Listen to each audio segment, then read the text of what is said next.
Today, we are happy to host Dr. Hurshid Джалілов from the Bournemouth University, who will present his study on bank regulation, efficiency in emerging markets.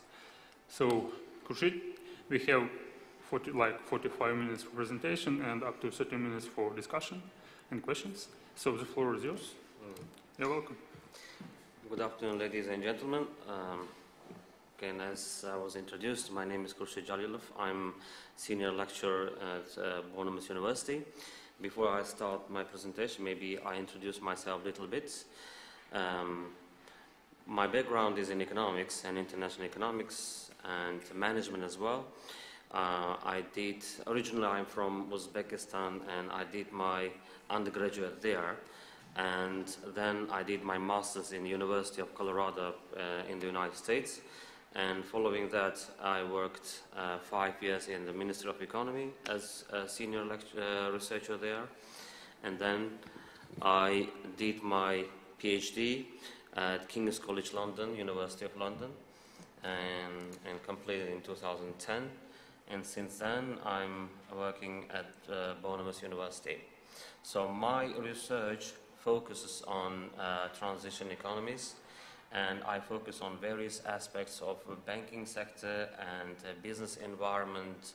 So in today's presentation, I'm going to talk about bank regulation and efficiency, evidence from transition countries.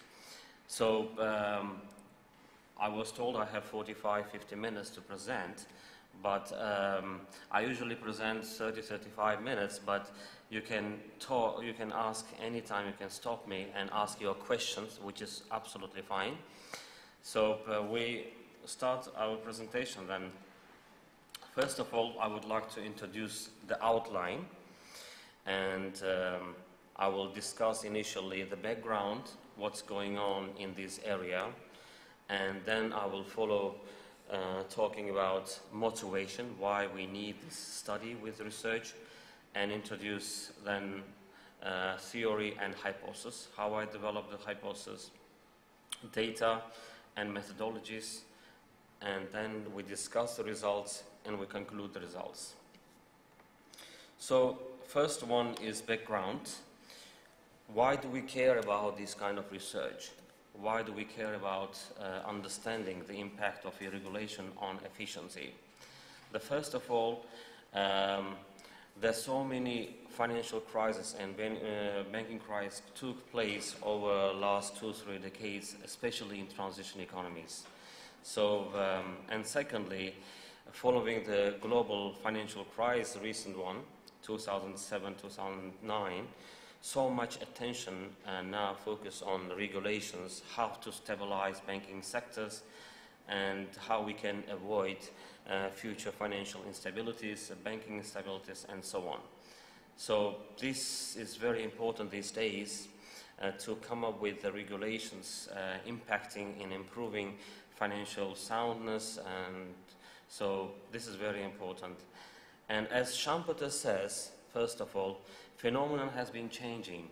So following this crisis, so many regulations, so many rules have changed. So when these rules have changed, obviously banks also respond to this change. So particularly their past strategy is no longer useful to outperform the current competitors. So that's why in responding to existing changes, they adapt to the ongoing environmental changes, and they come up with new activities. So basically, regulators, they change the game, the rule of game, and then based on following these rules, they change their activities as well. So these new rules actually they lead completely different outcome.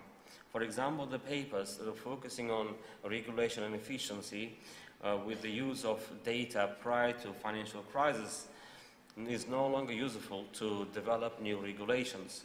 So that was one of the very important reasons why I want to investigate this area.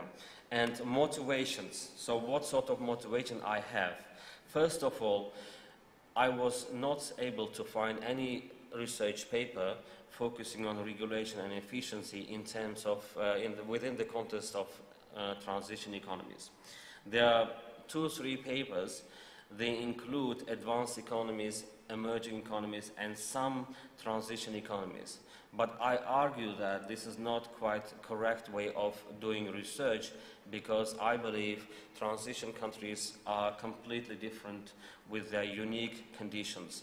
So the results we got, for example, from advanced countries and from other emerging market studies are not applicable for the conditions of transition economies. So that's why I argue that we have to analyze and study transition economies isolated from other countries. And that's why I was focusing on institutional difference hypothesis. Secondly, second motivation is political instability in the former Soviet Union countries. Over the last 2-3 decades, we all witnessed so many political instabilities in these former Soviet Union countries. And we know that we had so many revolutions, political instability in the past, for example, in Kyrgyz Republic, in Georgia, in Ukraine, 2004, 2005, and then the recent revolutions. And also we have like a neighboring country, Afghanistan, which is close to a neighboring country in Central Asia. And these political instabilities can be quite significantly contagious across countries, and their consequence might be very significant. So therefore, I aim to investigate this topic because I believe financial soundness, financial stability may lead to economic growth, as many studies confirm with their results. And so this may also lessen the level of poverty and lessen the likelihood of political instability taking place in countries. And the last motivation is unique institutional conditions. I use institutional difference hypothesis because I believe that conditions in these transition economies are very different from the conditions of emerging markets and advanced countries. If conditions are different, we cannot use these results we obtain from advanced countries. At the same time, many research papers focusing on institutions, they already highlighted that banks behave differently under different institutional settings. So if this is the case, this obviously that we cannot use the results from other studies. And also, like when studies mix different types of countries, this may not lead often to robust results or the results applicable to transition economies. So therefore, in the following slide, I would like to highlight very important institutional conditions within these transition economies. Okay, what makes transition countries different from other emerging markets or from other advanced countries? So, first of all, following the collapse of former Soviet Union, these transition countries established their own financial systems. So, by transition economies, first of all, let me highlight that transition economies, I mean Central Eastern European countries, and I mean non-EU European countries as well, plus former Soviet countries. So these are all former socialist countries. So their banking sectors are relatively very young, compared to, even if you compare to like African banking sectors. They have established, say, over 100 years, and we have a properly established, they have a properly established banking laws. But with these former Soviet Union countries and European countries' banking sectors, their laws are relatively new, and they have a relatively less experience. And second difference is that banking sectors play a dominant role in the financial sectors. So most of these countries, they have underdeveloped securities markets. And the third one.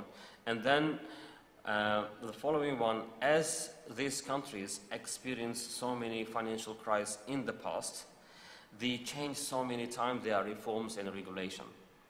And my position, perhaps you disagree with that, but my position is that these countries were better prepared to withstand financial crisis compared to advanced countries or compared to other emerging countries, because they have gone through this financial crisis and they were ready these instabilities. And so next is the last one. I identify the difference is that they adopt universal banking system, and most of the activities they carry out are very similar to those adopted by OECD countries, although the first group of countries is less experienced. So you can see here, although they don't have a significant experience, but they were using and carrying out very sophisticated activities. So these are specific features and institutional features that make these countries different from other emerging markets. Next, I would like to talk about theory and hypothesis. If you look at this regulation and efficiency or stability papers, and you can notice there are large groups of theories the most discussed. These two views are public interest view versus private interest view. Okay, I would like to explain what these views are. First of all, public interest view supports the fact that regulators actually they improve the efficiency and soundness of banking sectors, promoting regulations, because they promote public interests, and therefore, according to public interest view, regulations improve financial soundness of banks and efficiency. However, private interest view says it is not always the case. These regulators may focus on their private interests, and promoting their private interests. They may come up with different types of regulations, which may ultimately lead to lower efficiency or lower performance in banking sectors. So these are two contrasting views. According to these two contrasting views, scholars generated different types of results. So first of all, hypothesis, a restriction on bank activities improves bank efficiency. This is my first hypothesis for these groups of countries. Why I came up with this hypothesis?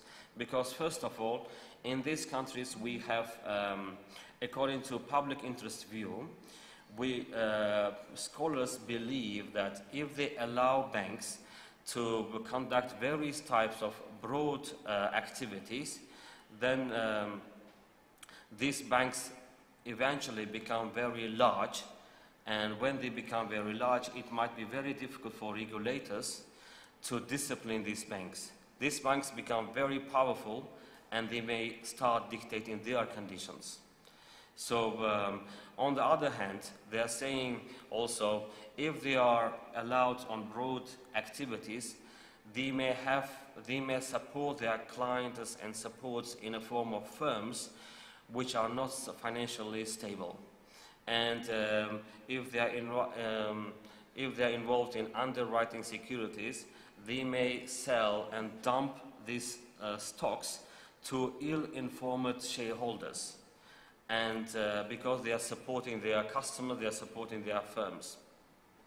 And so if this is the case, and if also we consider the low quality of information within these countries and banking sectors, I believe that a restriction on bank activities improve bank efficiency. And also I would like to highlight here that I believe their experience is not significantly enough to conduct these activities.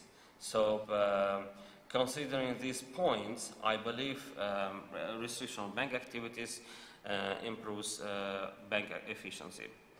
And second hypothesis is prudent capital requirements improve banking efficiency. Public interest view highlights that if capital is increased and managers and owners of the banks may not take significant risks while running their activities. And so therefore public interest view believes that if capital requirements increases, and this may lead to banking efficiency.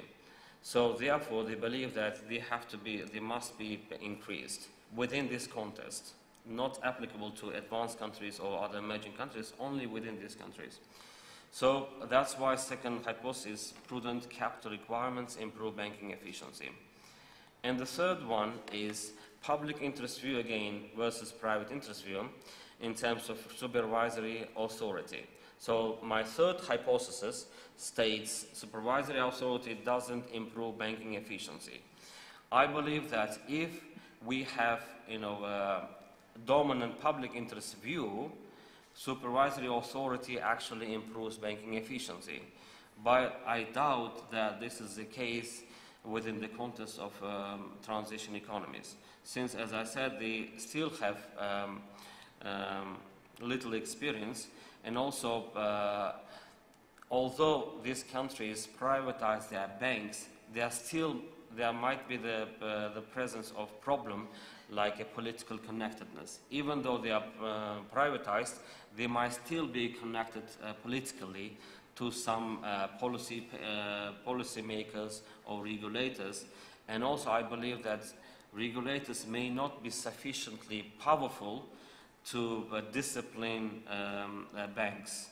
So therefore, I believe that supervisory authority does not improve banking efficiency within the context of transition economies.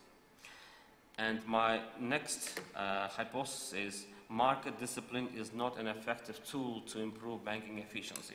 So what is market discipline? So market discipline is when banks are encouraged to reflect in their annual report the true picture of what is going on, their activities, and so on. So based on these annual reports, actually banks are delivering and transferring some kind of signal what they are doing within the banks. However, I believe that market discipline may not be an effective tool for within this context. First of all, that it is scholars most oftenly they believe that we cannot always rely on regulators' disciplines. We can also discipline based on the market. So shareholders also should keep an eye on the activities of banks. So they are reading newspapers, watching TV, and they are familiar with the activities of banks. If banks are not meeting their expectations, so shareholders, stakeholders may easily discipline. So this is basically market discipline. And so why this may not be an effective tool within transition economies? Because again, if we come back to the quality of information, I believe quality of information is relatively low. And when relatively low, we may not be able to significantly rely on the information. And secondly, many studies found that in the countries where securities markets are underdeveloped, market discipline may not be an effective tool to discipline banks. So these are four hypotheses. And now I'm going to discuss a little bit about my data. So this data includes 319 banks covering 21 transition economies. 11 are EU member states, which are Bulgaria, Croatia, Czech Republic, Estonia, Hungary, Latvia, Lithuania, Poland, Romania, Slovakia, and Slovenia. And 3 of them are non-EU member states, which are Bosnia, Macedonia, and Serbia.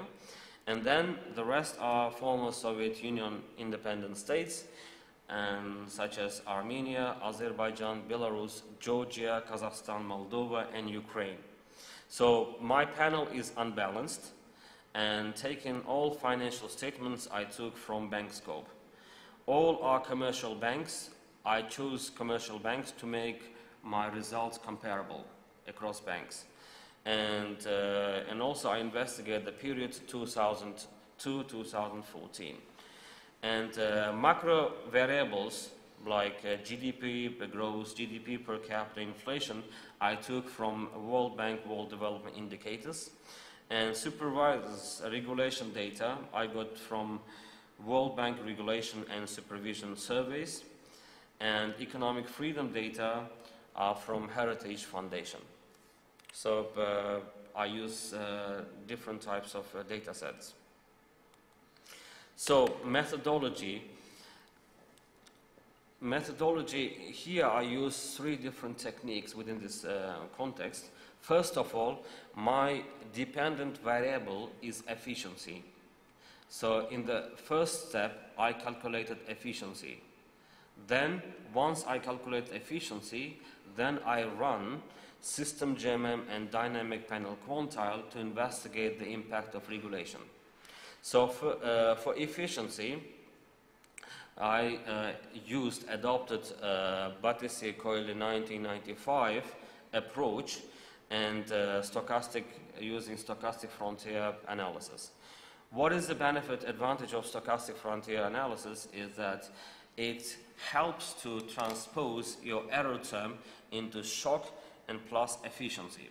So that's the advantage of stochastic frontier analysis. And here I choose output prices and input prices. Yeah? For output prices, I have 2 output prices. The first one is the ratio of interest income to loans, and second, the ratio of non-interest income to other earning assets. And I have 3 input prices: the cost of loanable funds estimated by the ratio of interest expense to total deposit. Second, the cost of physical capital measured by the ratio of overhead expenses to fixed assets. And the third one is the cost of labor calculated by the ratio of personal expenses to total assets. And I divided all of these variables by W3. In the following slide, you will see the equation to normalize prices across banks. And I also included time period to account for the change in technology over time. So T is equal to 0 for 2002, which is the initial year, and then T was increasing. So let's take a look at the specification I used to calculate efficiency, which is my dependent variable. So this is the equation I used to calculate efficiency. You can see left-hand side is profit divided by W3. W3, as I said, I divided to normalize the prices across banks. And as you can see easily, the specification follows translog function. So in translog function, we have variables, when the square variables, and we also multiplication of 2 variables. Apart from this, in addition to translog, I added, to account for heterogeneity among banks, I count log of equity, you can see here, and also I added transition countries. There are 3, I divided transition countries into 3 groups. The first one, EU member European countries, transition countries. Secondly, former Soviet countries. And the third one is non-EU European countries like Bosnia, Macedonia, and Serbia. So, therefore, I used 2 of them, transition 1 and transition 2. And also, in order to control cross-country heterogeneity, I added macro variable GDP per capita and plus economic freedom, as I mentioned, taken from Heritage Foundation. So this was the specification I used to calculate efficiency. And once I calculate efficiency, next I was running a regression against this efficiency. So specification, you can see here, I use dynamic. Both of these approaches are dynamic. Dynamic quantile or dynamic system GMM. Why I use dynamic? Because many papers recently identify that performance variables, they have significant persistence. So that's why we need to include first like. But system JMM and difference JMM are the only unit approach which can correctly calculate this when you have persistence. So that's why I adopted system JMM I used. And secondly, I used quantile. The reason why I was using quantile, because I believe that across the profitability curve, different levels of banks may react differently to regulations. And you will see that in a minute looking at my results. So the specification looks like this. I included bank-specific variables and industry-specific variables, macro-specific variables, and then regulation. So within bank group, I included size, which is logarithm of total of assets, and I included return on assets, liquidity, I included equity over assets, ownership data, foreign, state, private. How I identified it by visiting every bank's websites and reviewing their annual report for every year. Because in bank scope, they provide ownership only for the last year. And I believe my period is 2002-2014, and there are so many changes in ownership took place. So that's why I visit every bank's website and I look through their annual reports. And then I identify which ones foreign, which ones are private, which ones are state, according to the largest stakeholder. If largest shareholder was private, that was private. It was if foreign companies or foreign family and their foreign banks or state, where largest shareholder is state. So second is industry. To control industry heterogeneity, I added Boni indicator, and also I added too big to fail, and to investigate whether we have too big to fail problem in these banks. So what is too big to fail is whether we have significantly large banks within any banking sector. So basically we take total assets and divide by GDP for particular year, for particular country. And then we also use domestic credit by banks to private sector. Macro variables to control for macro environment, I use GDP growth and inflation. On top of these variables, I also added EU membership. I believe that EU membership may impact on the efficiency. And now my main variables are regulation variables. These are following the established literature. I use activity restrictions, capital requirements, supervisory power, and market discipline. So this index I calculate and following existing literature. Basically, if scores for activity restriction, capital requirements, supervisory power, and market discipline, if scores are really high, that means that the presence of high activity restrictions and high capital requirements and high supervisory power and high market discipline. So, and then I use general to specific method. It's better to introduce general to specific methods by looking at the following table. Why I did general to specific methods. In the first column, you can see we have only control variables. We had so many control variables, but I applied general to specific approach in order to come up with the last list of control variables. So what I was doing is, I was running the regression and picking the mostly insignificant one. I was deleting it and rerunning this regression. And I was keeping on doing it until all of the control variables are significant, left in the model. So I have this in the first column, you can see. Now, in the following columns, I was adding my main variables one by one. And you can see also last column includes all of them. And let's talk about first the tests. And my tests are really fine. You can see that Hansen test.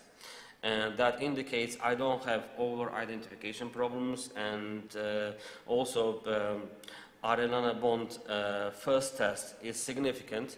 That means we have first-order autocorrelation. However, this is not applicable to system GMM because in system GMM, we instrument with the second and higher legs. So we shouldn't have second and higher autocorrelation in the problem.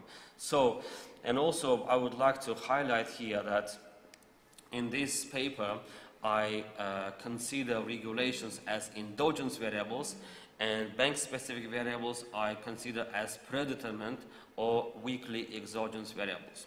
Why that's the case? And all of this existing literature, they were not considering them as endogenous variables. So why I consider them as endogenous and weakly exogenous? Because I believe that this, in transition countries, so many changes were taking place, and the banks actually changed their strategy based on their performance from the last year. So based on the last year's performance was impacting on their current activities, current efficiency, and also this will impact on their future performance. So you see how they're interrelated simultaneously. And also based on the activities taking place in the banks, and regulators were reacting very quickly. They were changing regulation very often. So based on the based on the performance of banks. So therefore, they are changing regulations, and regulations impacting on banks. So banks also impacting on regulations.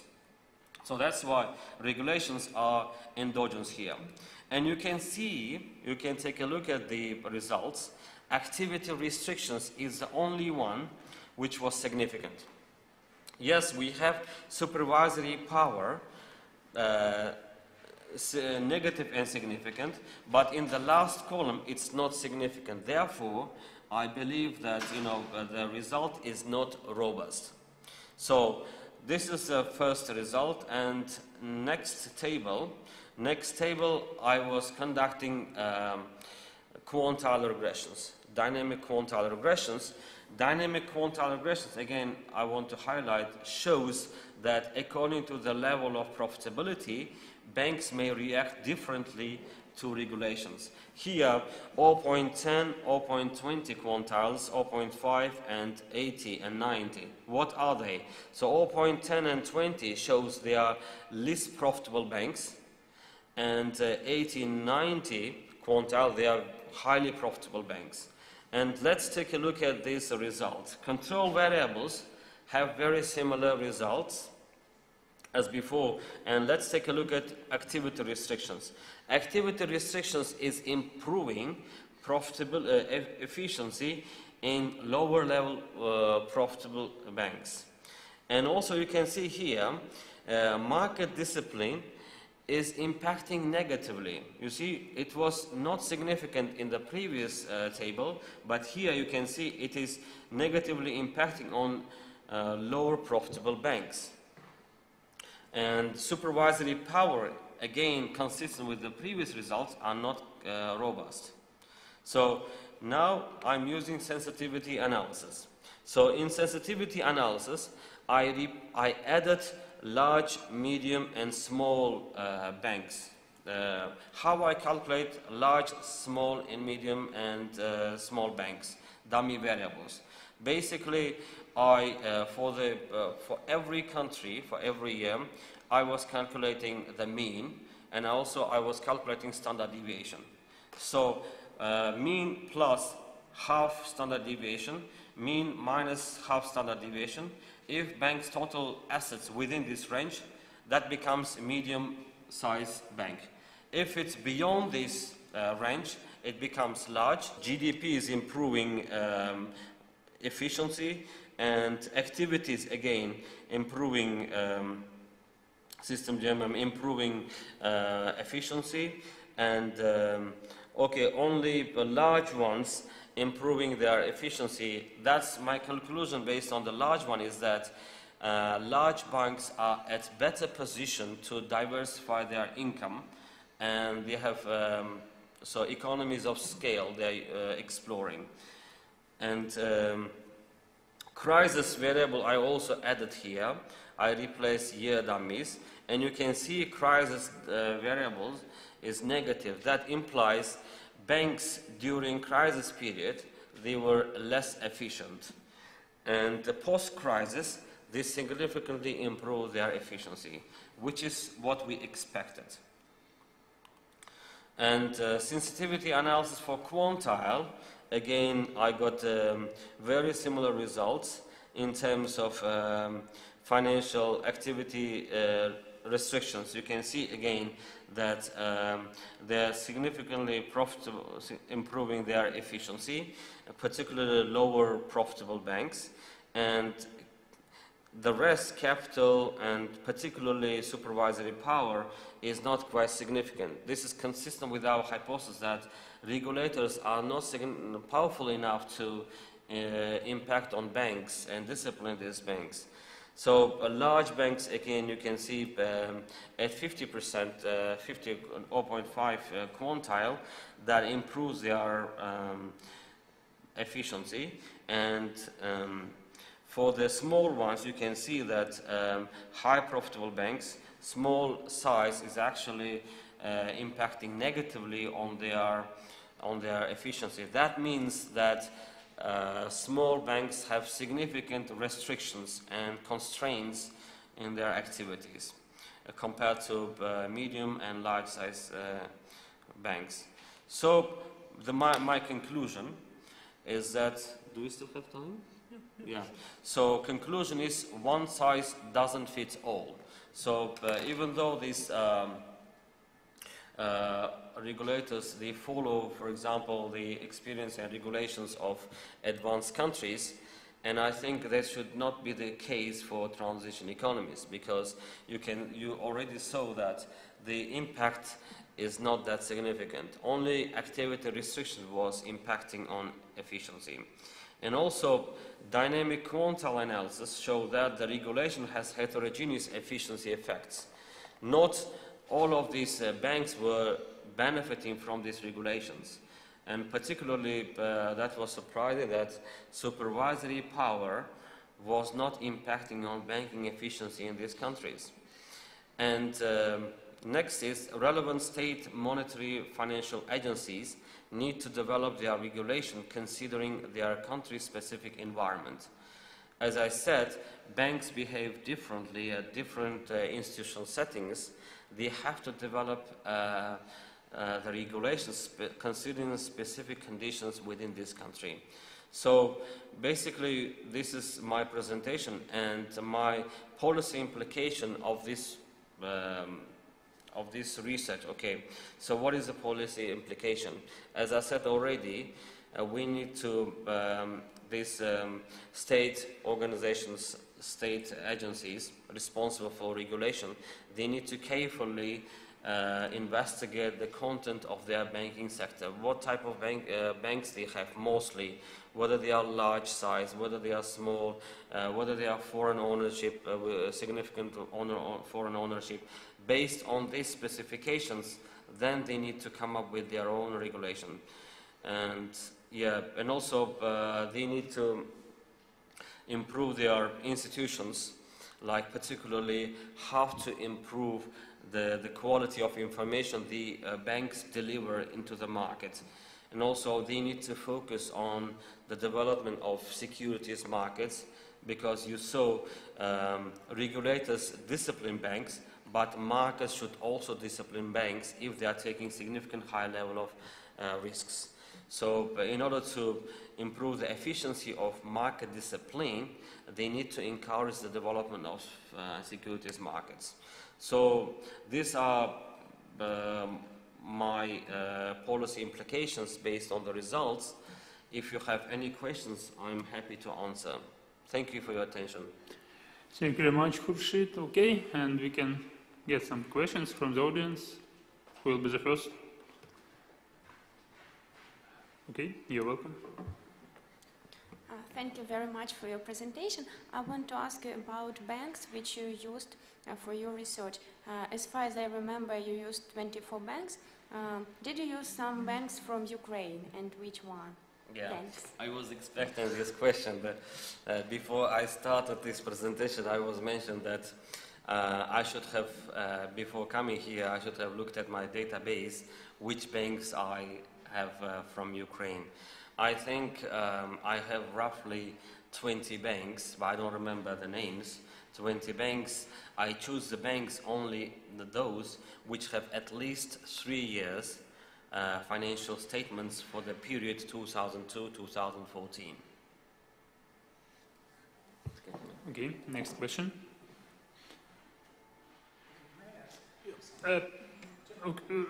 Andrei, go ahead. Yeah. Thank you for your presentation. I actually have half comments, half questions. First, concerning the difference between the EU member states. We have Euro area countries and non-Euro area countries between EU member states in the Eastern Europe. I believe there is a strong difference, but there should be at least a strong difference between those two groups. Have you checked for that? That is the first question. Second comment, rather, is that there was a big overhaul in the approaches, in supervisory approaches, exactly after the crisis in this period of time. And many of changes, including the changes in the toolkit of regulators, occurred exactly at that period, and they are still implemented. So my idea would be that probably the name of the paper should be in the past tense. So were the regulations of the emerging market banks effective, rather than are they effective? So probably these are the major two. Thank you. Yeah. Thank you very much. They're very interesting questions. First of all, Eurozone. Before applying EU membership, in the first draft of this paper, when I presented in Emerging Markets Conference, took place in Porto, Portugal, and I included Eurozone. And actually it wasn't significant. So I removed in the following draft Eurozone and replaced with EU membership. And you can see that EU membership was not significant. So that was the reason, I wasn't keeping Eurozone in this study. Last 3 surveys of World Bank. So the one that took there was one for 2002, and next one is 2007, and I use also 2012, which already reflects the change following financial crisis. And my data, you saw that my data ends with 2014. It doesn't include 15, 16, 17. And one of the reasons, one of the aim that I came here, because there were some transition countries missing in this survey. And also, I believe you correctly highlighted, now regulations perhaps different from what we have in 2012. And I'm collecting data now for including 2017, and I'm approaching many central banks of these countries to help me to update the information on these surveys. World Bank didn't do it for the last 3 years, so that's why, but we have the questions already. Basically, based on the questions, we need to fill in these boxes. How many years, for example, appointed head of a central bank, or what sort of activities they are allowed to conduct. So these kind of questions, and people working in this area can easily fill in these boxes, and we can run regressions and investigate the impact, current impact. So I believe, since my data ends with 2014 and I use survey 2012, I believe this is relevant, suitable for that period. And that was it, right? Yeah?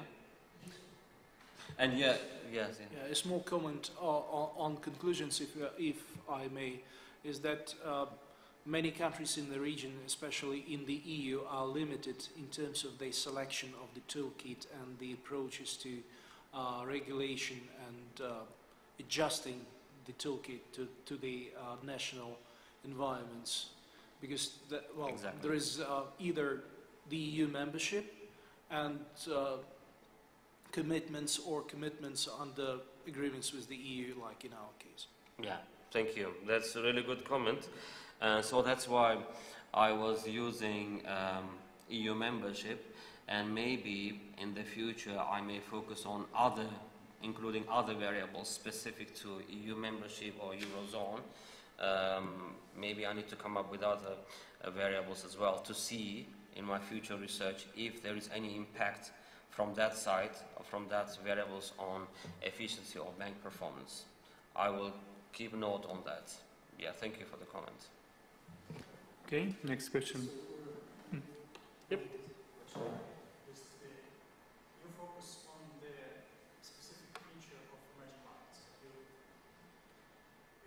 You argue that emerging markets are different, but maybe it would be useful to capture all those effects with country-specific effects to sweep up. And one more question. Can you clarify that? I didn't understand your question. Okay, Yeah. just the second question. Okay, I have actually just one recommendation. I would like to see the descriptive statistic. So, because as I see, you did apply two estimators, GMM and quantile regression, for the same data set. Am I right or not? Yeah, right. But if yes, then we have a problem because take into account the nature of quantile regression, you assume that distribution of your variables are skewed, and you have different slopes for different quantiles.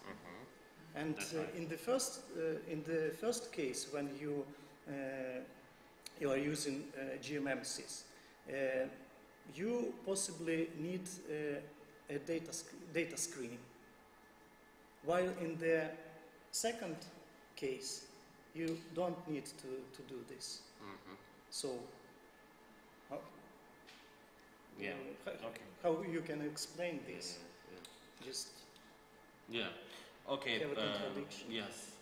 Firstly, as I said already, previous research in this area were focusing using fixed effects, panel data, most of them. Okay.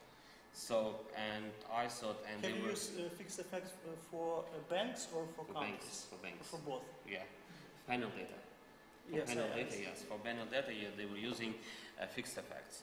And recent papers, and I disagree with this approach because recent studies show on profitability performance, they show that profitability performance persists over time. Yeah. So therefore we need to add lagged variable. That's why I added, I used system GMM to consider this lagged effect. Yes, you're right. It explain only dynamics. Why you Yes, include dynamics, and also you see here differences. I can show you the difference. Here you can see the variables. Sorry, you may not be able to see, but the variables you see, they are lagged. Lagged variables are those which I consider endogenous in my system GMM. You see, in system GMM, they are not lags because they were instrumented. okay. You see, because they were instrumented second and higher lags. Sorry, it's too tiny. Can't Yeah, we can discuss, I can show you later. So that's why here I needed to control this endogeneity problem. So, and also I believe regulation and with the performance they have simultaneity effect. So that's why I use instrument with the second and higher level. And yes, as far as quantile regressions is concerned, I can show that quantiles. Let me show you the quantiles. Here, these are quantile regressions. You're absolutely right that if we assume that our distribution might be skewed, yeah, and you can see here in my two tests, Pareto-Silva test and Machado-Santos test, especially Machado-Santos test is 0. That means somewhere distribution is skewed. So that's why my use and application of quantile regression is appropriate. Okay. So that's why I use quantile as well.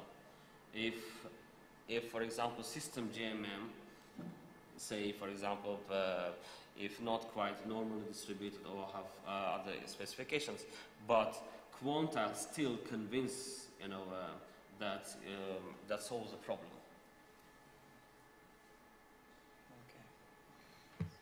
Okay, do we have another questions? Okay, so I have a couple of comments and one question. One comment is that maybe I missed it, maybe you have this in your paper, but you told a story about emerging markets. But what is the story for advanced markets? You know, it would be nice to see what is the difference in these dependencies between emerging markets and advanced economies. This is the first point. Another point is that, coming back to the comment of Andriy, on big changes in regulations that we observed last years in emerging markets and advanced markets, I think that it will be very useful for you to add this information to your regressions because, you know, you have additional variation in axis in your right-hand side variables. If you have an additional variance there, you will have more reliable coefficients. And you will have more potential to think about nonlinearities. And my question actually about nonlinearities, because you tell a story about relationship between regulations and efficiency in some linear framework. But didn't you think and didn't you test some nonlinearity? Maybe we have some U-shape dependency when low regulation means low efficiency and very high regulation means low efficiency, but somewhere in the middle we have some optimal level of regulation which maximizes our efficiency. So, so did you think about this? Okay. Yeah. 1 second. So first question: advanced markets. When I reviewed the existing literature, I found that a restriction of banking activity actually negatively impacts on their banking performance. And most of the studies they found its negative impact. So that's why supporting broad range of activities. And secondly, I found that supervisory power was significant, impacting and improving their performance. And the third one, I found market discipline was improving their efficiency. And advanced countries, obviously, as I said, they have very well established securities markets, and market discipline may not work well where securities markets are not well developed. So that was the case for advanced countries. And coming back to descriptions, because I tried to minimize the information here because I was initially expecting like a half an hour. So maybe next presentation I make sure that I add descriptions, statistical descriptions. And next question is, that's what my perception was, that if I use 2012, this might be appropriate for the data 2012, 13, 14. But my new now data, which includes 2017, I will manually collect this information and update my regulation, and then I apply that one. But this is a completely different paper. And now, this paper, when I developed and finished my last version of this paper, it was already 11,000 words. And you know, most of the papers, they required 7,000 to 12,000 word papers. So when I was considering interactions of non-linearity, some people, and when I presented it in our research seminar series, and some people, and also I got feedback from them, and the word count was significantly high, and they suggested, why don't I just split this paper into two? So this is what I'm working now. Yeah. So on the non-linear effects of this regulation. So these are the answers, right? Okay. Thank you for the question. Yeah. Okay. I think we are done for today. Loud applause to our presenter. Thank you. Thank you. We had one question? No? Okay, thank you very much.